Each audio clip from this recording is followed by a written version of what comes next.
At that point, we conclude general questions this morning. Our next item of business is First Minister's questions, and at question number 1, I call Douglas Ross. Thank you very much, Presiding Officer. This week, John Swinney spoke about the process of sanctioning Michael Matheson. He said this: "In no other walk of life would this be judged to be acceptable." So can I ask the First Minister, in what other walk of life would Michael Matheson still be in a job? First Minister. I think the issues in relation to the case of Michael Matheson have been well exercised within Parliament, and Parliament came to its conclusions yesterday, and I accept the conclusions that Parliament arrived at last night. Douglas Ross. I'm not surprised John Swinney wants to move on as quickly as possible, and he accepts the judgments that Parliament came to last night. What the people of Scotland want to know is John Swinney's judgment, because we haven't heard that yet. He refused to support any sanction at all for his friend Michael Matheson. That MSP has now been banned from Parliament for 27 days, but he's not been suspended from the SNP by John Swinney. People across Scotland think Michael Matheson should have been sacked because they would have been in the same circumstances. It's one role for the SNP and another for everyone else in Scotland. Not only have the SNP refused to support any sanction for Michael Matheson, incredibly, one of their SNP members of this Parliament said yesterday, "We actually need more MSPs like Michael Matheson." It's incredible, just like it's incredible that the First Minister is still defending his disgraced colleague. So given the First Minister refused to support the 27-day ban for Michael Matheson, what does John Swinney personally think would have been a suitable punishment for the disgraced former Health Secretary? First Minister. I fear that Douglas Ross hasn't been listening to my earlier answer, because I said I accepted the decision that Parliament had arrived at last night. And the reason why I did not vote for it last night is because I felt the process was tainted for the reasons that I rehearsed last week at First Minister's questions. And yesterday, Parliament said, in relation to the points that I have raised, and Mr Ross voted for this, that the actions that led to the issues that caused me concern runs the risk of the committee report being open to bias and prejudice and the complaint being prejudged, thereby bringing the Parliament into disrepute. That is what I put to Parliament last week, and that's why I took the view that I could not support the sanction, because the process was tainted. But I make clear for now the third time that I accept the decision made by Parliament yesterday. Douglas Ross. That's not clear, First Minister, because you've just said you don't support the sanction. Your words, I don't support the sanction, so tell us what you would support. What is the sanction that would be reasonable for John Swinney to accept against Michael Matheson? And he's spoken about the Standards Committee and previously about his own correspondence to the chair of that committee.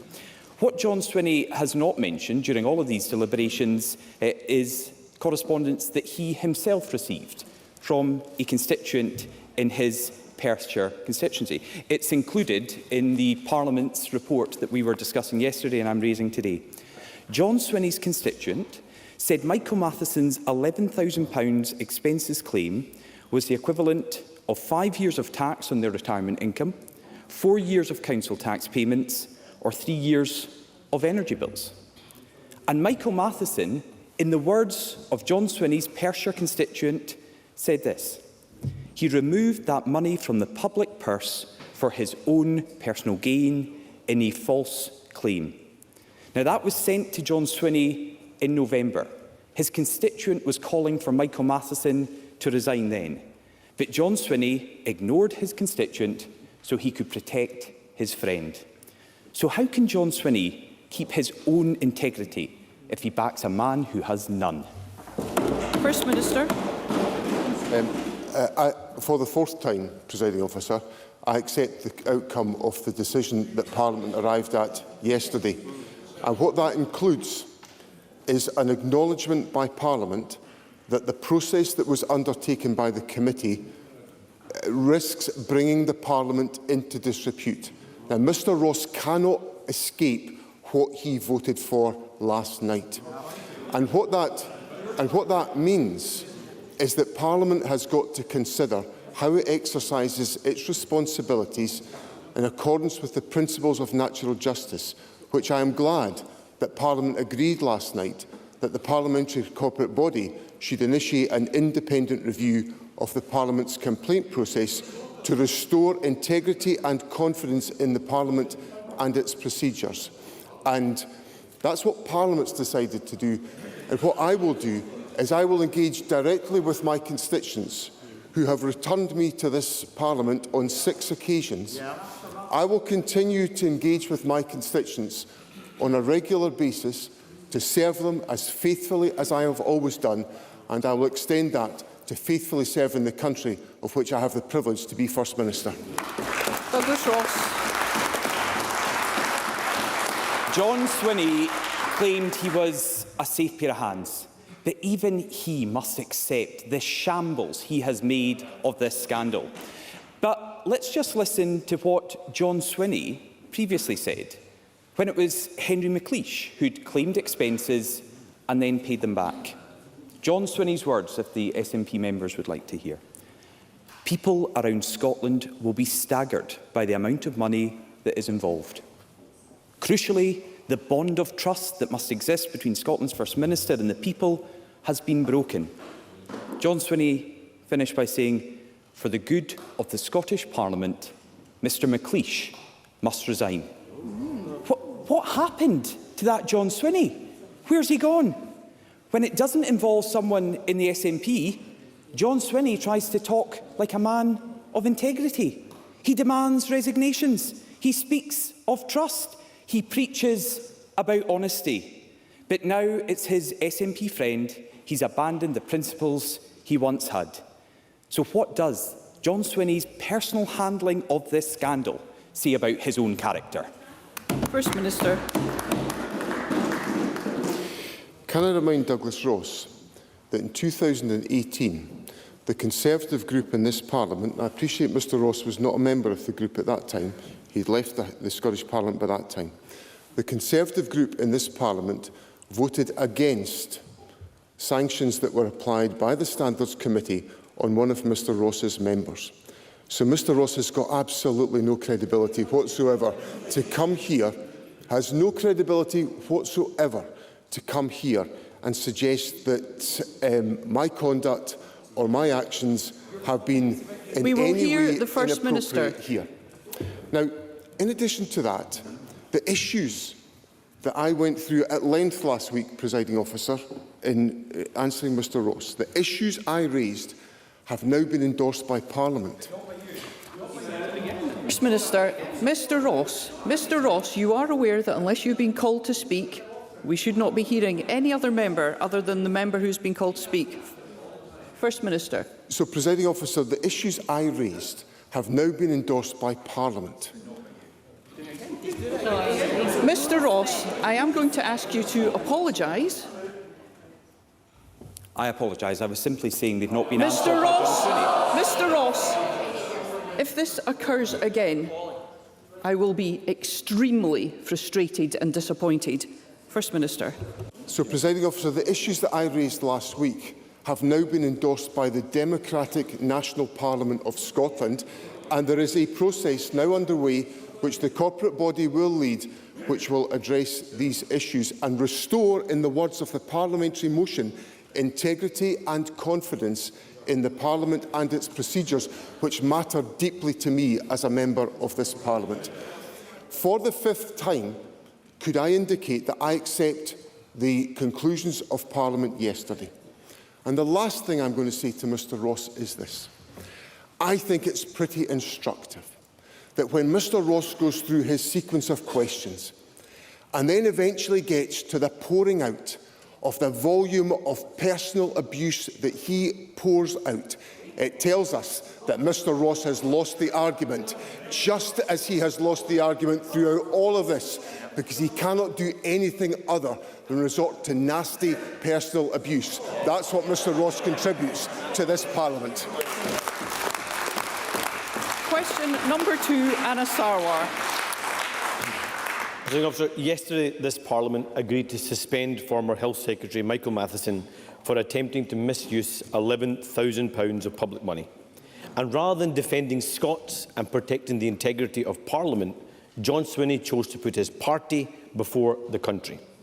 Had this been at Westminster, Michael Matheson would now be facing a recall petition and potentially a by-election. But yet again, the SNP holds Scotland to a lower standard and believe it's one rule for them and another rule for everyone else. And while John Swinney spent all of his time this week managing his party and defending sleaze, waiting lists in Scotland reached a record high. Now over 840,000 Scots are stuck on an NHS waiting list. More than 1 in 10 have been waiting more than a year. Why is John Swinney putting the SNP first, not Scotland? First Minister. President Officer, I'm the first to acknowledge that we face challenges in the National Health Service as a consequence, as these issues have been well rehearsed in Parliament, of the aftermath of COVID and the implications that's had on the amount of time that people are having to wait. And I'm sorry for the amount of time people are having to wait for treatment. We are reducing the longest waits and we are making headway in that. In relation to the volume of activity within the National Health Service, the statistics this week indicate an increase in the level of activity within the National Health Service to begin to eat into those long waiting times, which I accept are far too long for too many people. But the steps that the Government is taking through the investment of £30 million in the waiting times programme, the establishment of the National Treatment Centres, which are already making an impact in this activity and which are producing some of that welcome level of increased activity, combined with the focus in the National Health Service on tackling the longest waits, are the measures the Government is taking forward to ensure that we tackle the legitimate issue that Mr Sarwar raises with me. Anna Sarwar. Presiding Officer, waiting lists are going up in Scotland, not down, and I think John Swinney has to get his head out of the sand. Because every day John Swinney spends putting the SNP before Scotland has consequences for our NHS. Consequences for patients like Natalie from Glasgow. In 2017, Natalie had emergency surgery for a brain tumour. In 2021, she began to feel symptoms and specifically pain around her eye. She has a tumour around her optical nerve, which is causing her pain and pushing on her eye socket. In December last year, she was told she would need surgery and part of her skull would need to be removed and not replaced. She has heard nothing since. A brain tumour, and she's heard nothing for almost 6 months. And she's been told she could lose her sight if not treated. She told me this morning, that just makes the anxiety and the concerns worse. I'm worried about the pain being an indication that the tumour is getting worse, but I have no way of knowing. I'm in the dark and feel completely alone during all of this. So does the First Minister understand that patients like Natalie should be his priority, not defending a failed health secretary who attempted to misuse public money? First Minister. The first thing I would say is to say to Natalie, I understand entirely the anxiety that she faces, and I'm sorry that she's not heard anything since December. And if Mr Sarwar, in the aftermath of today's exchanges, would like to advise me of the details, I will take the issue up as he would understand I would do. Let me say also that patients like Natalie are my focus. I'm spending a huge amount of my time as First Minister focusing on the real and legitimate concerns of people in Scotland about our public services. I said to Parliament last week that my priorities would address the challenges in our public services. It would be one of the 4 major themes, along with eradicating child poverty, the transition to net zero and the stimulation of economic growth. those reforms and developments and progression in our public services will be at the heart of my priorities, and they are. That's what the Cabinet was talking about in the course of our meeting this week, and we will continue to do that. So I assure Mr Sarwar and I assure Natalie that the concerns of people in Scotland of getting access to healthcare treatment when they need it and at the earliest possible opportunity will be fundamental to the priorities I take forward on behalf of the people of Scotland. Anna Sarwar. Officer, we hear the same answer week after week, month after month, year after year, and things keep getting worse for people right across the country. And I've heard what the First Minister said, but it doesn't change the fact that he has spent the past week fighting for Michael Matheson when he should have been fighting for patients like Natalie and hundreds of thousands of Scots like her. And after 17 years of this SNP government, 1 in 6 Scots are stuck on an NHS waiting list. Our NHS desperately needs change. In 1948, we created our NHS. In 1997, we rescued our NHS. And on July 5th, the 76th birthday of our NHS, we will begin the process of rescuing it again. But that also needs change in Scotland, because the priorities of this SNP government are all wrong. Why is John Swinney more interested in defending Michael Matheson than defending our NHS? Why is John Swinney putting his party before the country? And why is John Swinney failing NHS staff and NHS patients every single day? First Minister. I reiterate that my primary concern is to make sure that people like Natalie receive the treatment they want at the earliest possible opportunity to address the anxiety and the acute health requirements that they have. And again, if Mr Sarwar would give me the details, I'll attend to that after First Minister's questions. But I have to say, some of the rest of what Mr Sarwar then went on to is just a little bit hollow. Wes Streeting, the Labour Shadow Health Secretary, said this on Wednesday morning: "The NHS is in crisis in every part of the United Kingdom because the decisions that are taken in Westminster don't just affect England, but Wales, Scotland and Northern Ireland." Earlier in the month, he had said, all roads do lead back to Westminster because of the austerity that we've suffered for 14 years. Now, in relation to that austerity programme, Rachel Reeves, the Shadow Chancellor, has indicated that the Labour Party, if it's elected to office, will not increase income tax, or national insurance, or corporation tax, or VAT. And that it's accepted very strict borrowing limits within very strict fiscal rules and very strict tax rules and squeeze spending budgets. What that amounts to is austerity on stilts from any incoming Labour government.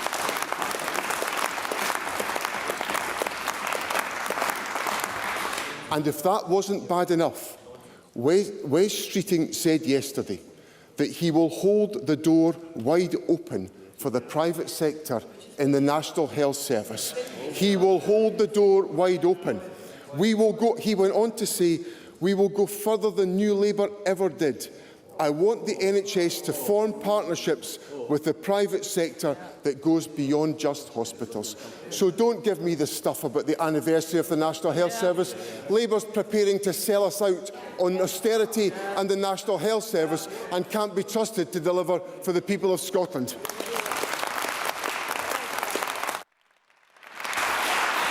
Question number 3, Patrick Harvey.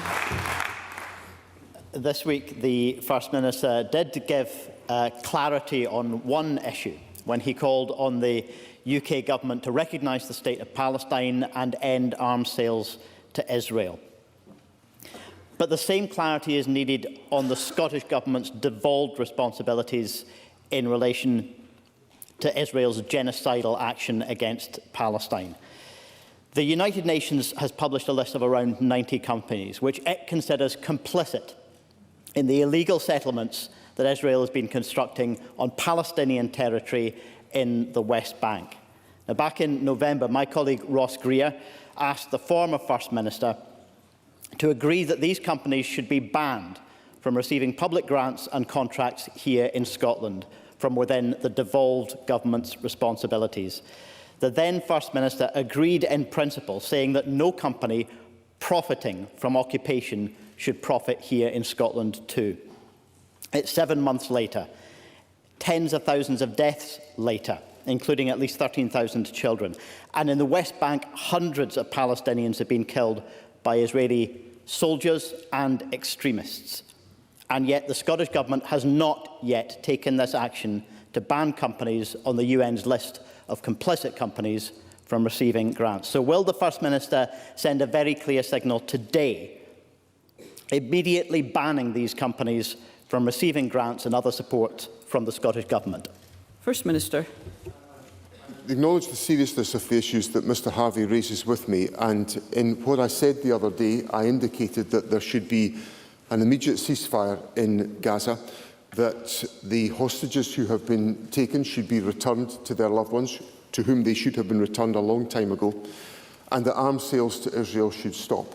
I also went on, as Mr Harvey has correctly said, to say that I believe the United Kingdom should recognise the State of Palestine as an independent state. It is long overdue, and it would be a contribution towards trying to stabilise the situation in the Middle East. So I hope Mr Harvey takes from that the direction of my thinking on this matter and my desire to do as much as I can to help resolve the situation from our position. I will look carefully at the points that Mr Harvey has raised about any support for companies that are involved in this activity. Our enterprise agencies have appropriate safeguards in place to ensure that any funding provided is used only for the specific purpose for which it is intended. I suspect in Mr Harvey's question he wants me to extend that beyond that protection, and on that matter I would have to take great care to ensure we had a legal justification for so doing. But if Mr Harvey and Mr Greer would care to provide me with the material about which they are concerned, I will investigate that and determine if there is more that the Government can do, and I will of course update Parliament on the basis of those investigations. Patrick Harvey. I strongly agree with every element of what the First Minister has said the UK Government should do, but he is not yet providing clarity on what the Scottish Government should do within its powers. I mentioned those companies on the list the UN deems complicit in West Bank settlements, illegal Israeli settlements in the West Bank. And I think the First Minister may have been moving on to answer in relation to arms companies, which are provided with grants and other forms of financial support by the Scottish Government. The First Minister is right that they do not support the production of munitions with those grants, but that simply isn't enough. If you contribute to building a bigger bomb factory, you don't get to say that you haven't funded the production of the bombs. And even since October the 7th, Raytheon, BAE Systems and Leonardo have all received eye-watering sums from the Scottish Government's agency, Scottish Enterprise. This is in a time when the world is recoiling in revulsion at the appalling attacks, including the most recent attacks against Palestinians sheltering in Rafah. It is shocking and inexplicable that at the same time as the Scottish Government is calling for an end to arms sales, they are directly funding these manufacturers. Will the First Minister change this policy immediately? First Minister. Well, I do take seriously the point that Mr Harvey puts to me. I would just say that I don't think the analogy that he strikes about the construction of a weapons factory is a particularly fair analogy of the support that we put in place. But I will go away and look at that carefully. The point I was going on, that I was essentially raising in my earlier answer, is that there will be a legal basis for us applying safeguards in relation to the issuing of grants, but we have to have a legal basis for saying why on other issues not related to the Israel-Gaza conflict that we would have a basis for not providing a grant. And that's not me being pedantic, that's just simply the legal basis upon which the government has got to act, and we have to always act within the law. I have to take the views of the law officers deadly seriously in the actions that we take. But if Mr Harvey would care to correspond with me in more detail about this, I will happily explore the issues that he raises, which I recognise are important and sensitive to people in our country.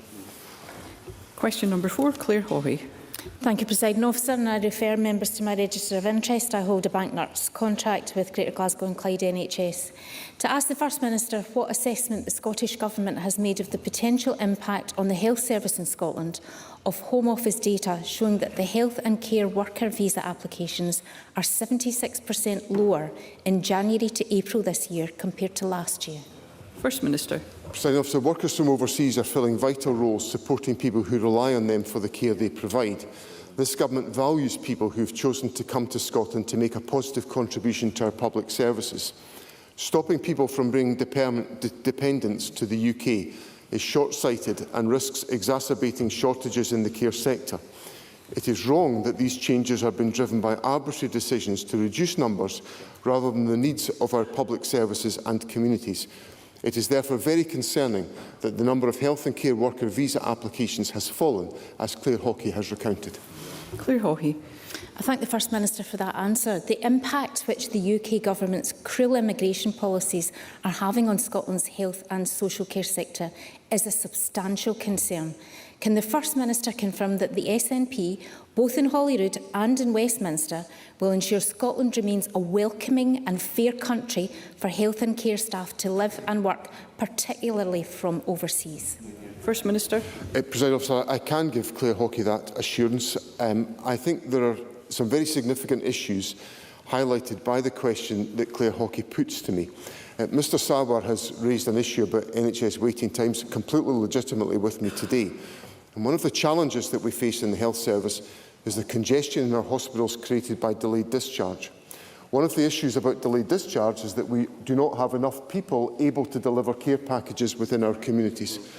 And as Claire Hawley has indicated in her question, some of the supply of those workers is being eroded by the decisions that have been taken on immigration by the United Kingdom Government. So there's a very direct effect on our ability to deliver sustainable health services because we quite simply do not have an available workforce to enable that to be the case. And we do, as members will be familiar, have a very low level of unemployment within Scotland today. So the issue that Claire Hawley raises may be about immigration, but has a direct effect on the delivery of public services in Scotland. And I assure Claire Hawley and Parliament the Government will do all that we can to try to address this issue to ensure that we have adequate supplies of people to deliver social care and other healthcare activities in our country. Question number 5, Russell Finlay. Thank you. To ask the First Minister what the Scottish Government's response is to reports of a National Crime Agency warning about synthetic opioids being linked to rising numbers of deaths. First Minister. Presiding Officer, the Scottish Government is working closely with Public Health Scotland as we are very concerned about the growing threat posed by synthetic opioids and in particular the increased appearance of nitazines in the drug supply. Public Health Scotland have been issuing alerts via radar, that's the Rapid Action Drug Alerts and Response, to healthcare staff and the public to highlight the increased dangers associated with nitazines. That alert was last updated in March 2024. The Scottish Drugs Forum launched a public campaign in December 2023 to spread awareness and to reduce risk. We are working with third sector delivery partners and with directors of public health to ensure that health boards are prepared at a local level. We are meeting regularly with the United Kingdom Government and other devolved governments to ensure that we are aligned in our activities with them. So Finlay. Thank you. There have been almost 50 known deaths in Scotland linked to synthetic opioids, and it's inevitable that more will die. Just last week, there was a mass overdose in Paisley. The terrifying potency of these man-made narcotics cannot be overstated. The death and devastation that they cause nails the lazy lie that there is any safe way to consume them. So does the First Minister agree that it is entirely right that they remain categorised as Class A substances under the Misuse of Drugs Act? First Minister. I think I have quite a bit of sympathy with the depth of concern that Mr Finlay raises and expresses to Parliament, because the potency And the devastating impact of synthetic opioids is, I think, difficult to fathom. It is of such a different scale on this matter. So Mr Finlay is absolutely correct to sound the warnings that he is sounding. And that is why Public Health Scotland and in association with Radar are communicating that message. Mr Finlay will obviously appreciate that there is a combination of activity that is necessary to tackle this threat. And it's a combination of three elements. It's about awareness raising, which Mr Finlay has contributed to in his exchange, raising this issue with me at First Minister's question. There is the necessity to ensure we have the effective policing response in place to counter the supply of synthetic opioids. And there is the whole process of harm reduction that the government is engaged with. And so I give Mr Finlay the assurance that on those three grounds, the government is deeply engaged in this activity to address what I recognise is a very significant threat. Thank you. Question number 6, Pam Duncan-Clancy. Thank you, Presiding Officer. To ask the First Minister what the Scottish Government's position is on whether teacher numbers should be maintained in light of the reported concern of many parents, pupils and school staff in Glasgow. First Minister. Presiding Officer, we remain fully committed to protecting teacher numbers and are offering local authorities £145.5 million in this year's budget for that purpose. This funding will allow councils to protect teacher numbers in order to support children's education, and I would hope this is a goal that our local government partners would share. This government remains determined to close the poverty-related attainment gap and to reducing teacher workload. I do not believe these aims will be achieved by councils employing fewer teachers in our schools. We are currently in discussion with the Convention of Scottish Local Authorities and wish to work with our local authority partners to deliver our shared commitments on education. Pam Duncan-Clancy.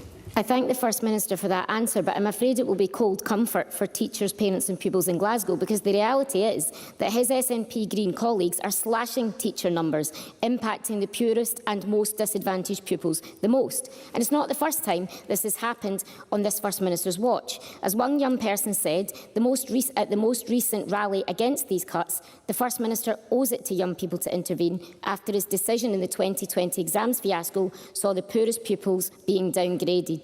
Presiding Officer, today the First Minister talks about Parliament endorsements, and on the 15th of May this Parliament sided with teachers, parents and pupils and endorsed calls on this government to intervene and protect job losses.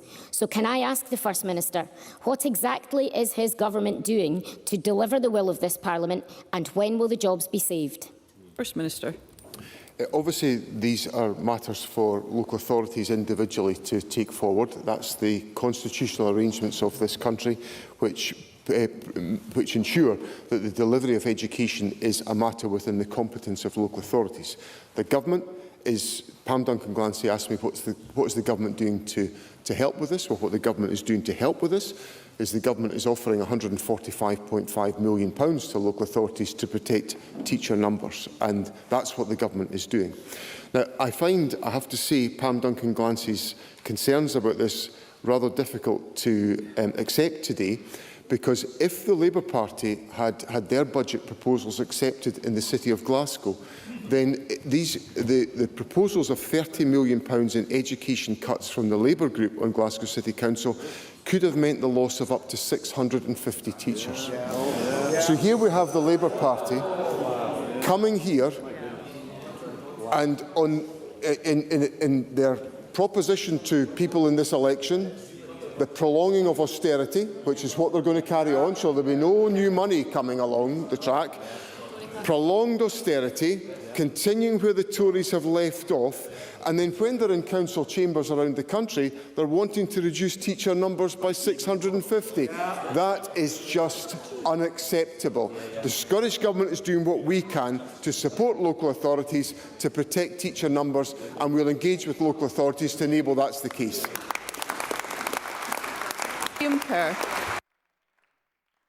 Thank you, Presiding Officer. In 2021, the SNP promised not merely to maintain teacher numbers, but to deliver an additional 3,500 teachers and classroom assistants. However, the latest data shows there are 250 fewer teachers than there were when that promise was made. So could the First Minister confirm that, like the laptops, the bikes, the free meals, this is another broken promise, isn't it?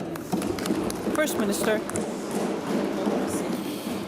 You know, when they were giving out brass necks, they gave them out in abundance over here. Since 2021,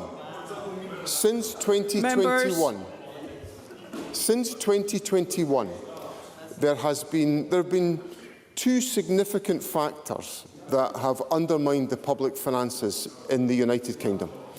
The first has been the rampant inflation that has eroded the value of public sector budgets. So although inflation is lower today than it was a year ago, prices are still very much higher because of the effect of over 10% double-digit inflation, the first we've had for over 40 years in the United Kingdom. And the second thing that's happened is that the cost of investing, the cost of supporting our public services has gone through the roof because of the mistakes made by Liz Truss and Kwasi Kwarteng in that ridiculous statement that was made to the House of Commons. So I have to say to Liam Kerr that it is just preposterous for the Conservatives to come here and demand me to do more, to spend more money, when the consequence of their management of the united economy has been so damaging to Scotland's interests. We move to constituency and general supplementaries, and I call David Torrance. Thank you, Presiding Officer. The SNP Scottish Government continued investment in our rail services is very welcome, bringing ScotRail into public ownership, taking action to drive down ticket prices and investing in new infrastructure. Most recently, the Leavenworth Rail Link will be a transformation for an area of many of my constituents, improving access to leisure, economic, employment and educational opportunities. Does the First Minister agree that the next UK Government must follow the Scottish Government's lead and start proper investment in the UK rail network while returning services to public hands? First Minister. Presiding Officer, I was delighted yesterday to have the opportunity with Mr Torrance and with my colleague Jenny Gilruth, local members, and the Transport Secretary to be present at the opening of the Leavenworth Rail Link. It's a wonderful project which has come about because of tenacious campaigning by the Leavenworth Rail Link Committee, who have garnered support on a cross-party basis for a new rail link. It will connect the communities around Leven to the rail network, opening up educational, social and economic opportunities for that community, and also opening up that community as a place to visit and as a destination on the rail network. So I think it's a superb investment. I congratulate everyone involved in the Leavenworth Rail Link, and I would certainly want to see the investment resources being available to ensure that we could undertake other projects of that character around the country, but that will only come if there is a stimulation to capital investment, which is absolutely desperately required after 14 years of austerity. Sue Webber. First Minister, on Friday the 1st of December 2023 at 10:25 p.m, an explosion ripped through homes in Baberton Mains Avenue, tragically resulting in the loss of one life. Some 6 months on, families living on the avenue and neighbouring streets relive the horror of that night every day upon going about their everyday lives. Families whose homes were destroyed are none the wiser regarding the future of their homes. No visible or perceivable progress has been made. The site looks much the same as it did on that bleak morning on the 2nd of December. Last week, one resident drew a parallel between the council and insurance companies as a Mexican standoff. First Minister, will you meet with me and the families and do all you can to influence this stalemate and move things on for those that are left in limbo? First Minister. I'm very happy to agree to that. I remember I was born and brought up in Edinburgh, not far from Baberton, so I know the area very well. I saw those scenes with absolute horror, so I can observe from afar the horror that people have suffered. I'll happily meet with Sue Webber and her constituents on this matter. The question that may be lurking in amongst there is where statutory investigations are about the incident that happened, which may be contributing to delays, but I'm probably saying more at this stage than I probably should say without delving into the detail. But I'll look closely and be very happy to meet on that question. Daniel Johnson. Yesterday, Reform Scotland published its Computing the Future report into the state of computer science teachers. It found that 1 in 8 schools are without a dedicated computer science teacher, denying 32,000 pupils access to that resource. It found a 25% drop in computer science teachers over 15 years, representing a denial of opportunity to young people and a brake on growth in this critical sector. 4 years on from the STIR review, Mark Logan, its author, stated to the Education Committee yesterday that trying to drive reform in the system, especially with Education Scotland, had been like, and I quote, dragging a heavily sedated bull elephant backwards through cold treacle. And to the report, he said that it all adds up to a bad static picture, and to me, it sounds like a crisis. Does the First Minister agree with the Scottish Government's chief entrepreneur? First Minister. Well, I take very seriously what the Chief Entrepreneur says, and I understand Mark Logan has been working on the implementation of these recommendations and to trying to make progress.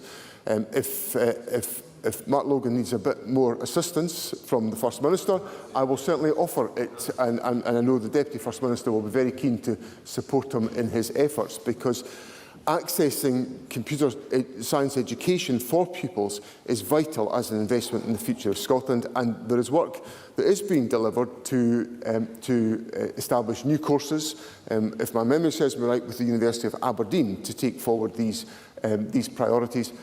But I'm very happy, and the Deputy First Minister will do so, to engage with Mark Logan on that important question. Michelle Thompson. Thanks to Westminster economic mismanagement, business across Scotland, including in my constituency of Falkirk East, are facing pressures, costs, extra money, red tape, costs due to Brexit. What assessment has the Scottish Government been able to make of the impact of the UK Government new post-Brexit border checks on business in Scotland? Checks which are costly, unnecessary and supported by Tories and Labour alike. First Minister. So the implications of Brexit, we've touched on some of them already today in response to the question from Claire Hockey about the availability of people. But Michelle Thompson is absolutely correct that I cannot speak to a business in the country that is not suffering from the effects of Brexit, whether that's about the availability of staff, or it's about access, the cost of doing business, or the loss of opportunity, because it just is so much more difficult to actually advance some of these questions. So the information that I have most recently is the National Audit Office undertook a report which estimated that UK traders were facing additional costs of £469 million per year. That's on top of costs of £7.5 billion annually since 2019 for completing customs declarations on the UK to EU trade. So I think that's a scale of the competitive disadvantage that's been inflicted by the folly of Brexit, which unfortunately is supported by both the Conservative and Labour parties, and which the SNP would want to address by establishing Scotland's independent membership of the European Union. Brian Whittle.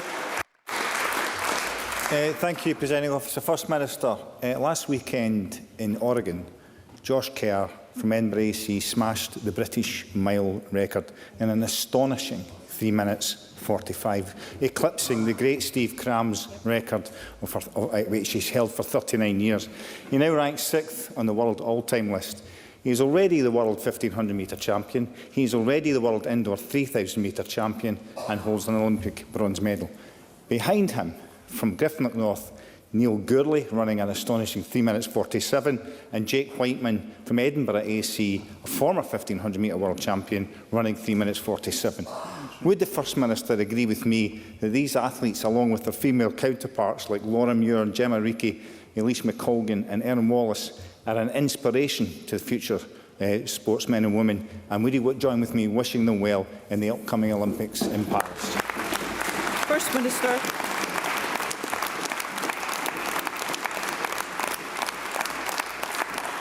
I'm absolutely delighted to do so and to pay tribute to the astonishing achievements of all of the individuals that Mr Whittle mentioned there, because they are utterly and totally inspiring.